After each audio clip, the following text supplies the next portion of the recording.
Hello again. What I'd like to do is talk about an alternative pathway to respiration.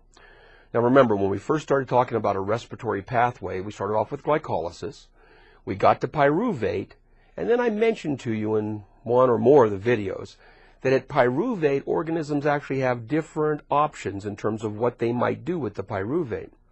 What did we do? We followed pyruvate on through the respiratory pathway. Now what I'd like to do is back up to the pyruvate molecule made at the end of glycolysis and consider an alternative pathway for breaking down that glucose molecule. We're also going to understand why an organism like yourself would even want to do fermentation when we're going to see that it's a much less energy producing process. We're going to see that fermentation only gives us a payoff of 2 ATPs, the two made from glycolysis, those net two from glycolysis. So make sure you think about that as we're talking about it. Why would I even want to do fermentation? What's the purpose of it? It is an alternative to a respiratory pathway. You have this illustration in your handouts, your handout set. Make sure you find this. This should be the 4th page of your metabolism illustration, maybe the 4th or 5th page. Find it if you would so that you're ready to follow through with me as we talk about these different components of this fermentative pathway or fermentation. By the way, notice we begin this with pyruvate, so you could argue that fermentation begins with glycolysis. Glycolysis is the first part of both respiration pathways, and glycolysis is the first part of fermentation pathways, because we're picking up with already having made a pyruvate molecule. All right, so what's the key event that occurs during this process? Well, every fermentation pathway has as a component of it the oxidation of NADH to NAD. Now right now you might be wondering, why do that? What's the point? We'll talk about the point in just a moment, but you want to be aware that that is the key reason that all organisms carry out a fermentative pathway. All right, so we could call this part of fermentation after glycolysis the NADH oxidation. Right? We could call it that part of fermentation. Or another thing we're going to see is happening during this process is we're going to take that pyruvate that we had at the end, right, end of glycolysis, and we're going to give it some hydrogens. So we might call this a pyruvate reduction process. So think about those two ways of considering this portion of a fermentative pathway. Now, here's a simplified view of it. I got my 2 pyruvate molecules. They're 3 carbons each. The key event that's going to happen is I'm going to take that pyruvate and I'm going to add hydrogens to it. I'm going to carry out the reduction of pyruvate to make the final product of this fermentative pathway. What's going to happen during that reduction of pyruvate is the oxidation of NADH to NAD. That's the key event. Now, one of the common byproducts of fermentation is CO2. Not all fermentative pathways create CO2, and we'll talk about a couple examples in just a moment. But commonly, fermentation can have as one of its products carbon dioxide gas. Now, what do I make as the final product of fermentation? Well, there are literally dozens of different kinds of fermentation pathways. And that means there's dozens of different kinds of final products. But here's the way you can think of it. The final product is going to be some reduced form of pyruvate. Or I'm going to change pyruvate into something as I reduce it. So, a variety of products, an organic molecule. It might be a 3-carbon molecule. It might be a 2-carbon molecule. And we'll look at some examples of final products, but they're very variable.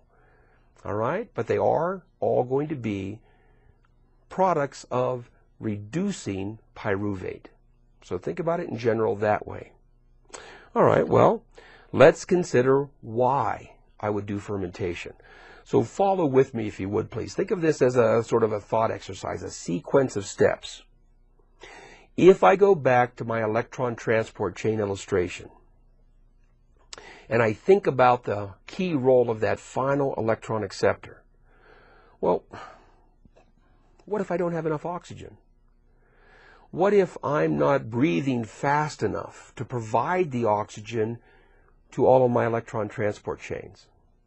You can know when this happens, by the way, at any point that you begin to breathe more rapidly. And you might say, well, gee, that happens every time I walk up and down a staircase. That's right.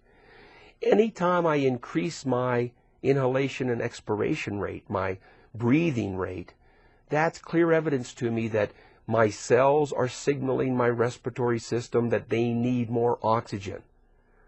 So, if I carry out some activity like running a marathon or chop wood vigorously or lift weights, then you can see that I might be creating conditions where my cells are demanding ATPs at a rate faster than I can deliver enough oxygen to my electron transport chains to keep them running at their full speed. So once again, think about what's triggering this event. A lack of final electron acceptor. By the way, if I'm a prokaryotic bacterial cell, then if you cut off my nitrogen or my sulfur, my final electron acceptor, the same kind of thing could occur.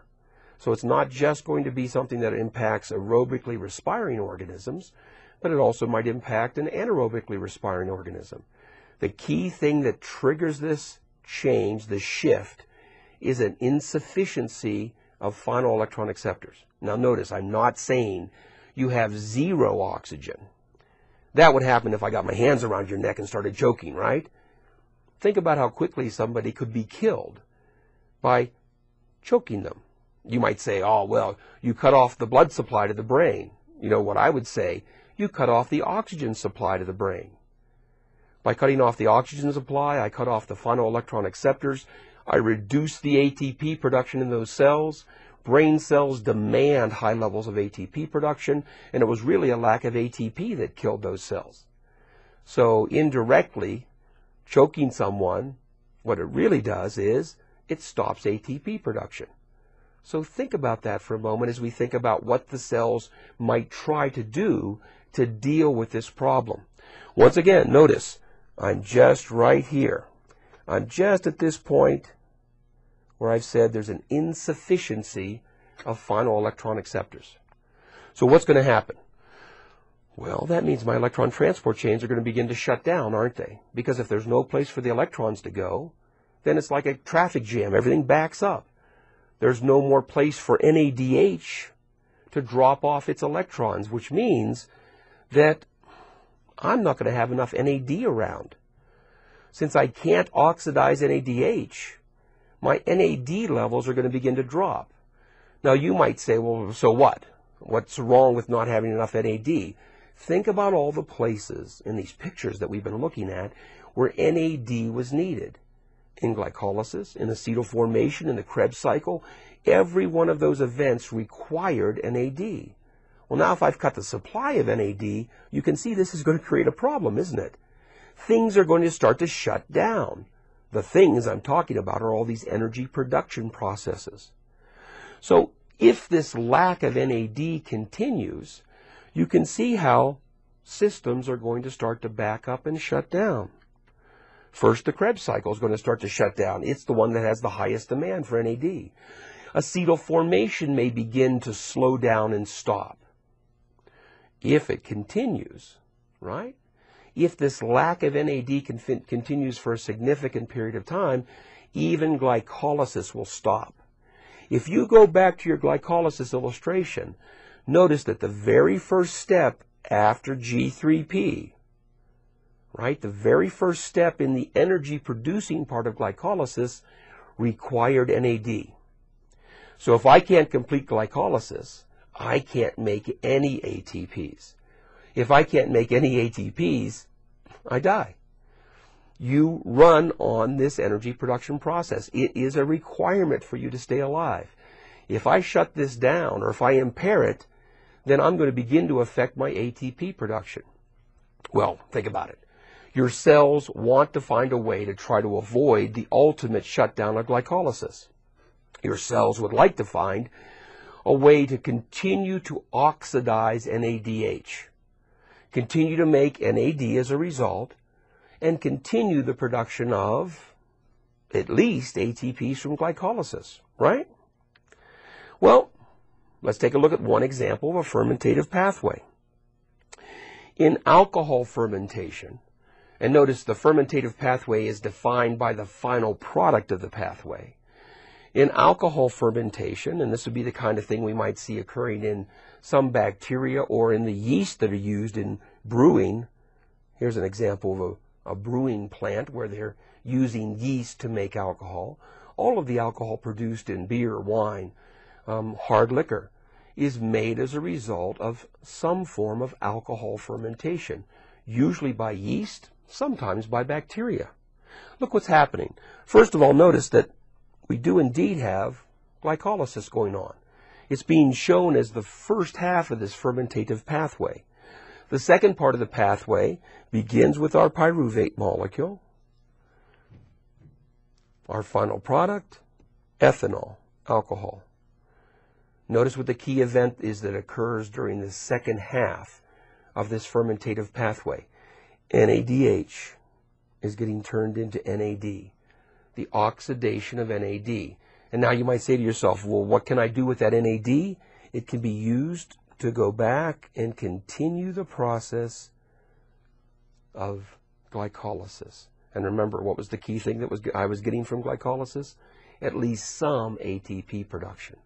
So that means if you cut off my oxygen supply, all right, if I'm a yeast cell, you put me in a vat with plenty of food, nice big jug of grape juice or some kind of plant material. Maybe it's barley or wheat, right? Rice, maybe. You put me in there with all this good food resource, plenty of glucose molecules, but then what do? You put a cap on. Well, I start to multiply very rapidly. I carry out aerobic respiration initially, and I multiply like crazy. But what happens? Since there's a cap on the container, since it's sealed, eventually I use up all the oxygen. Now I'm forced to do fermentation. Remember, fermentation is not something cells prefer to do. They prefer to do respiration if they can. It makes more ATPs. But if I'm pushed, if I'm in a corner, if I don't have enough final electron acceptors available, then I will do fermentation so that I can at least keep my glycolysis going, at least keep making those 2 ATPs. And that's exactly what the yeasts do. But notice, they're constantly making what? This waste product, alcohol. Matter of fact, if I'm making wine, the alcohol content in the vat of fermenting grape juice builds up to about 12%, and that kills the yeast. So they actually kill themselves in the process of doing this fermentation. It's not what they want to do, but they're stuck. They're in a closed environment. We're forcing them into a situation where they have to do fermentation, and then they make so much waste material, this ethanol, that they kill themselves. Of course, we take a great deal of joy in that, because that yeast waste is something that we enjoy consuming. Also note, that ethanol still has plenty of energy in it, doesn't it? Because, well, there are some calories in beer and alcohol, aren't there? Unfortunately. So that tells us that we haven't harvested all the energy out of that molecule. And that makes sense, because if all we've derived from it is 2 ATPs, you know that potentially there's a lot more ATP energy stored in the bonds of that molecule. Well, that's one type of fermentation, the one that's carried out by our friends the yeast. And notice what we're suggesting is the key reason for doing it. Right? Make NADs, keep glycolysis going, keep making some ATPs. Well, there they are. These small cells that normally would like to do aerobic respiration, but when forced, will shift to fermentation. Unfortunately, the final product of fermentation is a toxic substance. Let's consider fermentation in something like ourselves. We do a type of fermentation called lactate or lactic acid fermentation. NAD is still being recycled. Notice the key events are still taking place that we mentioned before. We start with glycolysis. Pyruvate gets turned into a final product. The final product in this case is lactic acid. The key thing that happens during the production of the lactic acid is what? NADH is being oxidized. I make NADs that can go back and be used to continue the process of glycolysis, continue making those two ATPs. But the problem is that lactic acid fermentation, while we use it to produce some interesting foods, well, yogurt, that bite to yogurt is due to the lactic acid that builds up. Many different kinds of cheeses have lactic acid in them. They've been, molecules partially decomposed by bacteria. The waste material builds up in the food product. That ends up killing the organism. Matter of fact, we're going to see a variety of foods where it's the fermentation of bacteria or yeast and the production of their byproduct of fermentation that gives the food its particular quality. I think of something like Swiss cheese. Swiss cheese has a molecule in it called propionic acid, and that type of fermentation releases a lot of CO2. So when you think about Swiss cheese, you know it has sort of a tart flavor. That's the acid. It has lots of holes in it. Well, those are the gas bubbles that were produced by the fermentation process. We can think of lots of food products that have been made by the partial decomposition of the food by bacteria or yeast. Now, what about us in terms of lactic acid? If you force me into a fermentative pathway, I make lactic acid. I don't want to do that, though. Remember, my cells prefer to do respiration. So our body has built-in feedback mechanisms to limit how much lactic acid production we do. As a matter of fact, think about what you might have heard about lactic acid. As it builds up in muscle cells, it begins to interfere with muscle contraction. Well, we call that tiredness, fatigue. The buildup of the lactic acid can change the pH of the cell and begin to sensitize nerve endings. So we report that as our muscles aching a little bit or hurting somewhat. You've seen people in marathons or triathlons where they're running to right up to the finish line, but they're staggering. They're losing consciousness. They might cross the finish line and pass out. You could think of that person as being somebody that the lactic acid has built up to such a high level in their body that it begins to interfere with neural activity. And as a result, you could think of it as a safety valve, a safety mechanism that the body uses when it says, we've made too much of this fermentation waste product. I'm going to turn the body off for a period of time so that it can recover from the lack of oxygen that it's experienced. So think about those end products of fermentation as being not products that that organisms want to make, but molecules or products that organisms make as a result of being forced into a fermentative pathway. What kind of end products do we see in fermentation? Take a look. Organic acids are one of the big groups. We've mentioned lactic acid. I mentioned propionic acid, acetic, formic, butyric, that type of thing. Alcohols, ethanol, butanol, different types of alcohols that can be produced. Even other kinds of organic molecules like acetones. There's lots of different kinds of fermentation products, and as a result, there's dozens of different kinds of fermentation. All right, so if you think about what we've been talking about taking molecules and breaking them down. We could have started with a polysaccharide and broken it down into monosaccharides like glucose and used it for glycolysis. But we could also start with proteins and break them apart into amino acids and then take their parts and feed them right into the Krebs cycle. We could even be taking fats and break them up into their fatty acids and the parts of their fatty acids and feed them into the Krebs cycle. So notice what I'm suggesting to you. Even though we've been focused on using carbohydrates as our energy source, you can see that polysaccharides, fats, proteins can all be broken down and fed into these pathways. As a matter of fact, I could even do this with nucleic acids if I wanted to. So think in a broader sense than just the carbohydrates we've been focusing on. We began this whole process of fermentation with pyruvate. We said the key reason we wanted to do it was to oxidize NADH. We said that we commonly see CO2 released as a byproduct, but that the final products are most commonly different types of organic acids and alcohols. And the whole point of doing it was what? That we needed to have NAD to maintain ATP production even when our final electron acceptor isn't available in large amounts. All right, thanks very much. I hope you enjoyed this discussion of fermentation. Think about all the different things you eat that are the product of fermentation pathways. Thanks very much.